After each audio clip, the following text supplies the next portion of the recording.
महंगाई या कहें इन्फ्लेशन एक ऐसा इकोनॉमिक फेनोमेनन है जिसका होना भी हमें अफेक्ट करता है और ना होना भी।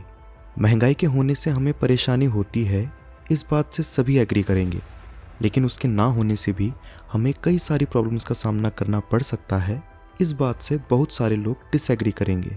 तो आखिर मैंने ऐसा क्यों कहा, आइए समझते हैं। सबसे पहले ये जानते हैं कि आखिर इन्फ्लेशन होता क्यों है।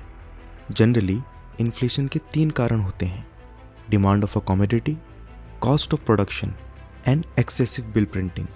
अगर बात करें कि डिमांड कैसे इन्फ्लेशन क्रिएट करती है, तो मान लीजिए कि मार्केट में एक नया स्मार्टफोन लॉन्च हुआ है जिसकी प्राइस अराउंड 50,000 है, बट उसके फीचर्स इतने ज़्यादा बढ़िया हैं कि सभी लोग उसे खरीदने के लिए दौड़ पड़े। अब कंपनी के पास केवल 10 लाख पीसेस ही हैं, बट 1 करोड़ से ज़्यादा कस्टमर्स उसे खरीदने के लिए तैयार हैं। तो अब कंपनी क्या करेगी कि उस स्मार्टफोन की प्राइस को बढ़ाना शुरू कर देगी, और तब तक बढ़ाएगी जब तक कि उस स्मार्टफोन को खरीदने वालों की गिनती 10 लाख के आसपास नहीं आ जाती। इस केस में एक्सेसिव डिमांड की वजह से स्मार्टफोन महंगा हुआ और कंपनी को सुपर प्रॉफिट मिला। अब समझते हैं कि कॉस्ट ऑफ प्रोडक्शन कैसे इन्फ्लेशन क्रिएट करता है। सपोज स्मार्टफोन बनाने के लिए जो डिस्प्ले बनाया जा रहा है वो इनोवेशन के चलते काफ़ी महंगे में तैयार हो रहा है, तो अब मैन्युफैक्चरर को उसकी कॉस्ट को रिकवर करने के लिए प्लस अपना प्रॉफिट अर्न करने के लिए ओवरऑल स्मार्टफोन की प्राइस को बढ़ाना पड़ेगा। यानी प्रोडक्शन के दौरान मटेरियल की कॉस्ट बढ़ने की वजह से ओवरऑल कमोडिटी की प्राइस बढ़ गई और इन्फ्लेशन क्रिएट हो गया। पर इन दोनों कारणों से ज़्यादा डेंजरस है ये तीसरा कारण।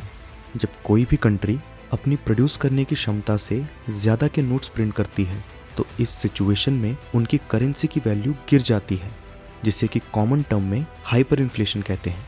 इसकी वजह से सबसे भयानक इन्फ्लेशन क्रिएट हो सकता है। मैंने इस वीडियो में अच्छे से समझाया है कि हाइपर इन्फ्लेशन किसी भी कंट्री की करेंसी वैल्यू को किस बुरी कदर गिरा सकता है। अगर आपको इसके बारे में और जानना है तो आप ये वीडियो ज़रूर देखें। अब हम जब समझ चुके हैं कि इन्फ्लेशन कैसे क्रिएट होता है, तो जानते हैं कि मैंने वीडियो की स्टार्टिंग में ऐसा क्यों कहा कि इन्फ्लेशन का ना होना भी हमें अफेक्ट करता है।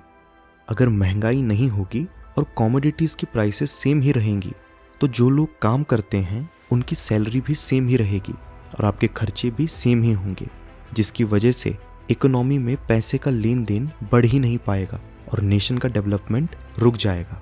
इन्फ्लेशन नहीं होगा तो ज़्यादा डिमांड नहीं होगी, जिसकी वजह से बिजनेसेस कंज्यूमर डिमांड को सेटिस्फाई करने के लिए अपना प्रोडक्शन नहीं बढ़ाएंगे और अल्टीमेटली अनएम्प्लॉयड वर्कफोर्स को कभी एम्प्लॉयमेंट मिल ही नहीं पाएगा। जब कंट्री में इन्फ्लेशन होता है तो कमोडिटीज़ के बदले ज़्यादा पैसे जनरेट होते हैं, जो कि ओवरऑल जीडीपी को ग्रो करने के लिए रिस्पॉन्सिबल होता है।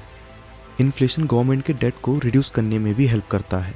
गवर्नमेंट जनरली मनी बॉन्ड्स के अगेंस्ट रेज करती है, जिन पे गवर्नमेंट को एक फिक्स्ड इंटरेस्ट रेट पे करना पड़ता है। बट क्योंकि इन्फ्लेशन के चलते मनी की परचेजिंग पावर इंक्रीज हो जाती है, तो गवर्नमेंट के डेट की रियल वैल्यू डिक्रीज हो जाती है। इसको और अच्छे से समझने के लिए मान लीजिए कि आज गवर्नमेंट ने 1 लाख करोड़ बोरो किए नेक्स्ट 10 ईयर्स के लिए एट द रेट 2%, और अगले 10 सालों का इन्फ्लेशन रेट है 3%, तो real value of money 74,000 crore ही रह जाएगी। क्योंकि अगर हर साल 2% के इंटरेस्ट से डेट की वैल्यू बढ़ी है, तो 3% के इन्फ्लेशन रेट से घट भी रही है, जिसकी वजह से गवर्नमेंट को एक्चुअल में डेट कम पे करना पड़ेगा। तो जैसे हर सिक्के के 2 पहलू होते हैं, वैसे ही इन्फ्लेशन का होना और ना होना हमें और हमारी इकोनॉमी को अफेक्ट करता है।